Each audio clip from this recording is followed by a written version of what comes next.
नमस्कार, आप सभी का बहुत बहुत स्वागत है हमारे YouTube चैनल की मनोविज्ञान की क्लास में। इसमें पुस्तक शैक्षिक मूल्यांकन एवं क्रियात्मक शोध में कल हमने आपको पढ़ाया था मापन और आज का टॉपिक है मूल्यांकन। तो हम बात करते हैं मूल्यांकन क्या होता है। सबसे पहले जैसे कि नाम से ही पता चल रहा है मूल्यांकन, एवोल्यूशन, मूल्य प्लस अंकन। मूल्य का अर्थ होता है और अंकन माने जांचना। मूल्य का अर्थ होता है गुण, व्यक्ति के गुणों को जांचना। इसमें एक ली महोदय की एक परिभाषा है कि विद्यालय के द्वारा या कक्षा के द्वारा बच्चे की प्रगति के बारे में जांच करना कि बच्चे ने कितनी प्रगति की है, उसके बारे में जांच करना मूल्यांकन कहलाता है। ये ली महोदय की परिभाषा है। एक क्रोनबेक महोदय की भी परिभाषा है। क्रोनबेक महोदय ने कहा था कि छात्र और शिक्षक के द्वारा ये जानकारी प्राप्त करना कि शिक्षण के जो लक्ष्य हैं उनको किस सीमा तक प्राप्त किया जा रहा है या नहीं प्राप्त किया गया है, तो कहां तक नहीं प्राप्त किया गया है। तो ये क्रोनबेक महोदय की परिभाषा है। इसके अतिरिक्त अगर हम स्वयं अपनी परिभाषा बनाना चाहें तो क्या कह सकते हैं कि व्यक्ति के गुण दोषों के बारे में जानना। हम सिर्फ अच्छाई के बारे में नहीं, बुराई भी, अच्छाई क्या है, बुराई क्या है, तो गुण और दोष दोनों के बारे में जानना मूल्यांकन कहलाता है। इसके अतिरिक्त अगर हम ये कहना चाहें, कल हमने एक परिभाषा बताई थी मापन, कि किसी वस्तु के बारे में उसकी संख्या प्रदान करना मापन कहलाता है। ये कल की परिभाषा है, कल के टॉपिक में हमने पढ़ाया था। तो इसके द्वारा हमने जाना था कि मापन संख्या देता है, अर्थात ये बताता है कि वस्तु मात्रा में कितनी है। अब अगर हम इसमें ये और जोड़ दें कि वस्तु मात्रा में कितनी अच्छी है, तो वो मूल्यांकन बन जाता है।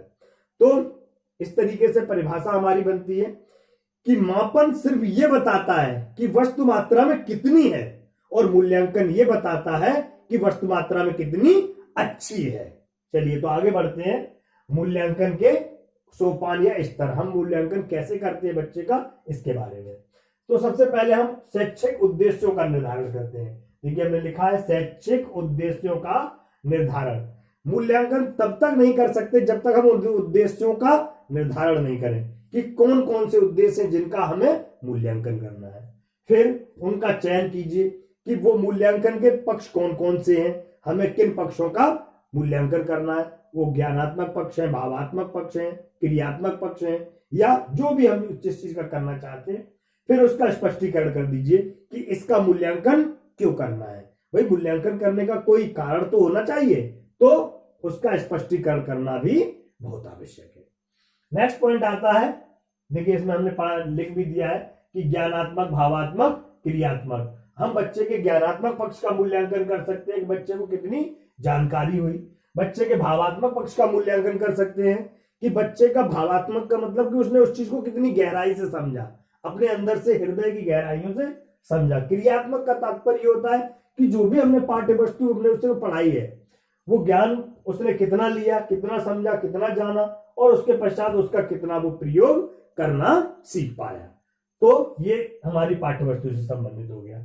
और उसके अंत में उसका निष्कर्ष निकालना ये भी आवश्यक है कि हम लास्ट में ये भी निष्कर्ष निकालें कि बच्चे की ये प्रगति हुई है, और अगर प्रगति नहीं हुई है तो किन कारणों से नहीं हुई है। हो सकता है कि बच्चा कहीं पे कमी रह गई हो, तो हमें वो कमी बताना भी। मापन तो सिर्फ ये बताएगा कि एक बच्चे के 65/100, तो ये 65 नंबर जो आए हैं आपके, 65 नंबर, ये तो सिर्फ मापन बताता है। लेकिन बचे हुए आपके 35 नंबर क्यों नहीं आए, ये बताता है आपका मूल्यांकन।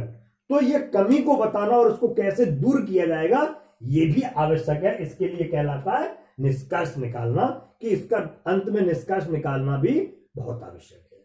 नेक्स्ट पॉइंट आता है हमारा उत्तम मूल्यांकन की विशेषताएं। मतलब अच्छा मूल्यांकन जो होता है वो कैसे होता है, उसकी क्या क्या विशेषताएं होती हैं, क्वालिटीज होती हैं। देखिए समस्त उद्देश्यों का निर्धारण करना।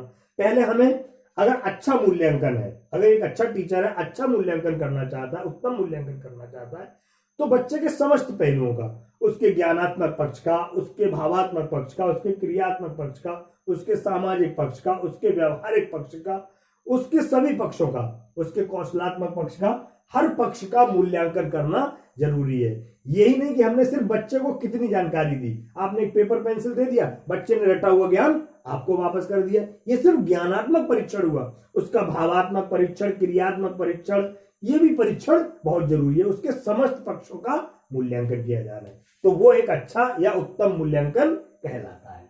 नेक्स्ट पॉइंट आता है मूल्यांकन के साथ हमें उसका अर्थ भी निकाल के देना है कि ये मूल्यांकन जो हुआ बच्चे का, उसके बाद क्या बच्चे पे रिस्पॉन्स पड़ा, उसका क्या कारण था और ऐसा बच्चे ने क्यों किया, या बच्चे की प्रगति हुई तो किस सीमा तक हुई, ये भी आवश्यक है। नेक्स्ट, मूल्यांकन निरंतर चलने वाली प्रक्रिया। अगर क्लास में आपने आज मूल्यांकन नहीं किया, परीक्षा के लास्ट दिन पूरी साल कोई मूल्यांकन नहीं हुआ, तो व्यर्थ है, हो सकता है बच्चा फेल हो जाए। तो इसके लिए बहुत आवश्यक है कि निरंतर चलना चाहिए, पर डे होना चाहिए, पर वीक होना चाहिए, पर मंथ होना चाहिए, पर आपका 6 हाफर्ली होना चाहिए, फिर एनुअल। तो मूल्यांकन एक निरंतर चलने वाली प्रक्रिया है, जो निरंतर होगा वो एक अच्छा मूल्यांकन कहलाता है। नेक्स्ट, सहसंबंध। विभिन्न पाठ्यक्रमों का एक विषय का दूसरे विषय से संबंध जोड़ना भी आवश्यक है। अगर मूल्यांकन आपने किया है तो बच्चे के विभिन्न विषयों का आपस में सहसंबंध भी जोड़ के बताइए। नेक्स्ट आपका पॉइंट आता है शैक्षिक मूल्यांकन की विशेषताएं। देखिए, शैक्षिक मूल्यांकन की विशेषताएं क्या होती हैं, जो शिक्षा में बच्चे का मूल्यांकन किया जा रहा है उसकी विशेषताएं क्या क्या होनी चाहिए। पहली पॉइंट यही है, देखिए, निरंतर चलने वाला, कि जब तक मूल्यांकन सतत प्रक्रिया नहीं होगी, लगातार नहीं होगी, वो कभी भी अच्छा मूल्यांकन नहीं हो सकता है। शिक्षा में मूल्यांकन निरंतर होते रहना चाहिए। नेक्स्ट आपका उपयोगी। बच्चे के लिए वो कितना उपयोगी है, उसके किस विषय के लिए उपयोगी है, उसके किस कार्यक्रम के लिए उपयोगी है, उसके किस पक्ष के लिए उपयोगी है, ये जानना भी अति आवश्यक है। नेक्स्ट आता है निदानात्मक। देखिए, अभी हमने आपको बताया कि लास्ट वीडियो में मैंने आपको बताया था निदानात्मक क्या होता है। फिर से समझ लीजिए, बच्चे की आचरण संबंधी जटिलता का पता लगाना निदानात्मक परीक्षण होता है, और आचरण संबंधी जटिलता का पता लगाकर उसकी समस्या का समाधान करना क्या कहलाता है, उपचारात्मक परीक्षण। तो बच्चे की समस्या का पता तो लगाइए और फिर उसकी पता लगाने के बाद उसका समाधान भी बताइए, यह कहलाता है आपका निदानात्मक और उपचारात्मक मूल्यांकन। फिर आगे की नीति निर्धारित करना। आपने बच्चे की कमी तो बता दी, लेकिन कमी को दूर कैसे किया जाए और आगे की नीति कैसे बनाई जाए, आगे की रूपरेखा कैसे बनाई जाए, इसके लिए आगे की नीति निर्धारण करना भी बहुत आवश्यक है। यही शैक्षिक मूल्यांकन की विशेषता होती है। इसके साथ साथ बच्चे की कमियों को जानना। भाई, बच्चे की कमियां अगर आप नहीं जानेंगे तो मूल्यांकन का कोई अर्थ ही नहीं निकलेगा। बच्चे की कमियां जानिए, फिर उस कमियों को सुधार करने के अवसर प्रदान कीजिए, क्योंकि कमियां बताना बहुत अच्छी बात है, लेकिन उनका सुधार करना उससे भी ज्यादा अच्छी बात है, जिससे कि उसके भविष्य के बारे में सार्थक भविष्यवाणी की जा सके। ठीक, उसकी ज्ञान की जांच। हमने क्या बताया, बच्चे के ज्ञानात्मक पक्ष का मूल्यांकन भी होना चाहिए, भावात्मक पक्ष का भी होना चाहिए, और क्रिया, बच्चे ने कितना सीखा, कितना बता पाया और कितना कर पाया, बच्चा कितना जान पाया, कितना बता पाया और कितना कर पाया, ज्ञानात्मक, भावात्मक, क्रियात्मक कहलाता है। ठीक, इसके बाद अध्यापक की जानकारी। हो सकता है कि शिक्षक ही ठीक से ना पढ़ा पा रहा हो, ये भी कमी हो सकती है कि क्लास में अगर 1 या 2 बच्चों में कमी है तो निश्चित तौर पे बच्चों में कहीं ना कहीं कमी पाई जा रही है, लेकिन क्लास के 90% से ज्यादा बच्चे फेल हो रहे हैं तो निश्चित तौर पे शिक्षक में कमी है या उसके पढ़ाने में कमी है। तो शिक्षक की शिक्षण के बारे में जानकारी प्राप्त करना भी मूल्यांकन का एक उद्देश्य है, उसकी एक विशेषता है, और उसकी कठिनाई में जो भी शिक्षण की जो कठिनाइयां आ रही हैं उनको दूर करने के उपाय बताना। फिर शिक्षण के क्या क्या मानक होने चाहिए ये बताना। तो ये सब शिक्षण की विशेषताएं आती हैं। इसके साथ उद्देश्यों का चयन करना। देखिए, उद्देश्यों का चयन करना और परामर्श, ये लास्ट तक आता है कि जब तक हम किसी उद्देश्य का चयन नहीं करेंगे तब तक हम मूल्यांकन नहीं कर पाएंगे कि हमें क्यों इसका मूल्यांकन करना है और किस पॉइंट का करना, ये अति आवश्यक है। इसके बाद उसको परामर्श देना, अंत में परामर्श देना भी बहुत आवश्यक है कि आपकी ये कमी है, इसको कैसे दूर किया जा सकता है। नेक्स्ट पॉइंट आता है मूल्यांकन के क्षेत्र। मूल्यांकन के 2 ही क्षेत्र होते हैं, एक संस्थागत क्षेत्र और दूसरा व्यक्तिगत क्षेत्र। देखिए, संस्थागत क्षेत्र क्या क्या आता है। सबसे पहले संस्था में कक्षा आ जाती है। भाई, कक्षा में कैसे सुधार किया जाए, क्लासरूम कैसा होना चाहिए, क्लासरूम में क्या क्या परिस्थितियां होनी चाहिए, क्लासरूम को कैसे बनाया जाना चाहिए। फिर उसके अतिरिक्त भाई कक्षा के अतिरिक्त हमें क्या क्या आता है, पूरा विद्यालय भवन आ जाता है, विद्यालय के कर्मचारी आ जाते हैं, तो ये सब संस्थागत आ जाता है, इसका मूल्यांकन किया जाना चाहिए। दूसरा आता है व्यक्तिगत क्षेत्र। व्यक्तिगत क्षेत्र में स्वयं छात्र भी होता है, शिक्षक भी होता है, अभिभावक भी होता है, शिक्षक के साथ साथ शिक्षण नीतियों का निर्धारण करने वाले व्यक्ति भी होते हैं, और हमें निर्देश देने वाले, अनुदेशन देने वाले व्यक्ति भी होते हैं। तो इन सभी क्षेत्रों में इन सब का भी मूल्यांकन किया जाना चाहिए, चाहे वो व्यक्ति हो, चाहे छात्र हो, शिक्षक हो, या शिक्षण नीतियों का निर्धारण करने वाला व्यक्ति हो, परामर्श देने वाला व्यक्ति हो।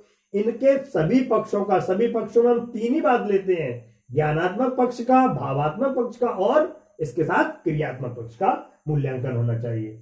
नेक्स्ट पॉइंट आता है मूल्यांकन के साधन। मूल्यांकन हम किस प्रकार से कर सकते हैं। सबसे पहले अनुदेशन। व्यक्ति को हम निर्देश देके, इंस्ट्रक्शंस देके भी मूल्यांकन किया जा सकता है। इंस्ट्रक्शन दें, हम उसके बाद वहां से जानकारी या डाटा कलेक्ट कर सकते हैं। इसके बाद शिक्षण के द्वारा हम लगातार पढ़ाते समय भी क्लासरूम में लगातार बच्चे का ऑब्जर्वेशन करते हैं, उनसे प्रश्न पूछते हैं, उनकी कमियों को जानते हैं, उनकी कमियों को दूर करते हैं, कमियों को दूर करने का अवसर देते हैं। ये शिक्षण के द्वारा भी मूल्यांकन किया जा सकता है। प्रदर्शन के द्वारा हम बच्चे को मौका दें, अवसर दें। आत्म प्रदर्शन का अगर आप बच्चे को अवसर नहीं देंगे, बच्चा कभी भी नहीं सीखेगा। तो इसके लिए बहुत जरूरी आवश्यक है कि बच्चे को प्रदर्शन का अवसर दिया जाए। इससे भी बच्चे का मूल्यांकन होगा, बच्चा एक परफॉर्मेंस करेगा, हमें पता चल जाएगा बच्चे में क्या कमी है। इसके द्वारा वार्तालाप करके, आपस में बातचीत करके, हम बच्चे से बातचीत करें, बच्चा आपस में बातचीत करे, साक्षात्कार करके, आमने सामने व्यक्ति से भेंट करके समस्या संबंधी तथ्यों को एकत्र भी किया जा सकता है। इसके द्वारा फीडबैक देके, प्रतिपुष्टि प्रदान करके, बच्चे के द्वारा कार्य किया गया है उस कार्य को हम देख कर कि बच्चे ने कितना सही किया है, उसको फीडबैक दिया जाना चाहिए कि कितना सही है, कितना और सुधार की आवश्यकता है। व्यक्ति के किए हुए कार्यों में तुलना, दो बच्चों की तुलना नहीं करनी है, उसके स्वयं के कार्य की, पिछले कार्य की अपेक्षा उसका ये कार्य कितना बेहतर है। इस तरीके से हम उस कार्य को कर सकते हैं। मूल्यांकन के साधन है। लास्ट आता है आपका मूल्यांकन की आवश्यकता और महत्व। देखिए मूल्यांकन की आवश्यकता क्या है और मूल्यांकन का महत्व क्या है। ये बहुत अच्छा है कि जैसे अभी हमने आपको उद्देश्य बताए थे और मूल्यांकन की विशेषता है, ये सारे पॉइंट इसमें आ जाएंगे कि मूल्यांकन का की क्या आवश्यकता है, मूल्यांकन का क्या महत्व है। इसमें से कुछ पॉइंटों को हम पढ़ सकते हैं। जैसे मूल्यांकन के द्वारा बच्चे की कमियों को जाना जा सकता है। मूल्यांकन के द्वारा हम उन उद्देश्यों को प्राप्त कर सकते हैं जिन उद्देश्यों को हमने पहले निर्धारित किया था। मूल्यांकन के द्वारा हम शिक्षण के मानक तैयार कर सकते हैं। मूल्यांकन के द्वारा बच्चे की कमियों को जान सकते हैं। मूल्यांकन के द्वारा बच्चे की कमियों को दूर कर सकते हैं। मूल्यांकन के द्वारा हम शिक्षक की कमियों को जान सकते हैं। मूल्यांकन के द्वारा हम शिक्षक की जो कमियां हैं उनमें सुधार कर सकते हैं। मूल्यांकन के द्वारा हम परीक्षा संबंधी सुधार कर सकते हैं। मूल्यांकन के द्वारा हम विभिन्न प्रकार के बच्चे की गतिविधियों का जांच कर सकते हैं और उन गतिविधियों में सुधार कर सकते हैं। बच्चे की शारीरिक, मानसिक, सामाजिक, भौतिक, नैतिक, चारित्रिक सभी पक्षों का विकास कर सकते हैं, उन कमियों को जान सकते हैं और बच्चे के बारे में सार्थक भविष्यवाणी कर सकते हैं। तो मूल्यांकन का बहुत महत्व है। बिना मूल्यांकन के बच्चा कभी भी आगे नहीं बढ़ सकता है। और लास्ट पॉइंट आता है हमारा मूल्यांकन और मापन में अंतर। क्योंकि बहुत छोटे से अंतर हम दोनों में याद कर सकते हैं। कल आपने मापन पढ़ा था, आज मूल्यांकन। मैं 2-3 अंतर आपको बताए देता हूं। मूल्यांकन एक छोटा पहलू है और मापन एक छोटा पहलू है, मूल्यांकन एक विस्तृत या व्यापक पहलू है। मूल्यांकन में ही मापन छुपा होता है। मापन कर लें उसके बाद हमें मूल्यांकन करना अति आवश्यक है। मापन निरंतर नहीं होता है, लेकिन मूल्यांकन निरंतर चलने वाली प्रक्रिया है। मापन के द्वारा हम सिर्फ बच्चे के ज्ञानात्मक पहलू को, सिर्फ एक पक्ष को जान सकते हैं। मूल्यांकन के द्वारा हम उसके ज्ञानात्मक पक्ष को, भावात्मक पक्ष को, क्रियात्मक पक्ष को, सभी पक्षों को जान सकते हैं। मापन के द्वारा हम सिर्फ बच्चे को यह बता सकते हैं कि बच्चे ने कितना प्राप्त किया। जैसे 65/100, तो कितना प्राप्त किया? 65। और मूल्यांकन के द्वारा हम ये बता सकते हैं कि उसने इतना प्राप्त क्यों नहीं किया, बचा हुआ 35 हमने क्यों प्राप्त नहीं किया। तो मापन के द्वारा सिर्फ ये पता चलता है कि वस्तु मात्रा में कितनी है और मूल्यांकन के द्वारा पता चलता है कि वस्तु मात्रा में कितनी अच्छी है। इस प्रकार से मापन एक छोटा पहलू है और मूल्यांकन एक व्यापक पहलू है। तो इस प्रकार से आप इन अंतरों को जान सकते हैं और नेक्स्ट टॉपिक हम कल आपसे डिस्कस करेंगे। तो आज का टॉपिक आपको कैसा लगा कमेंट बॉक्स में लिख के बता सकते हैं आप लोग। बहुत बहुत धन्यवाद और पुनः आपका बहुत बहुत आभार, अभिनंदन ABNM एकेडमी की तरफ से। मैं हूं आपका अवनीश सर, बहुत बहुत धन्यवाद।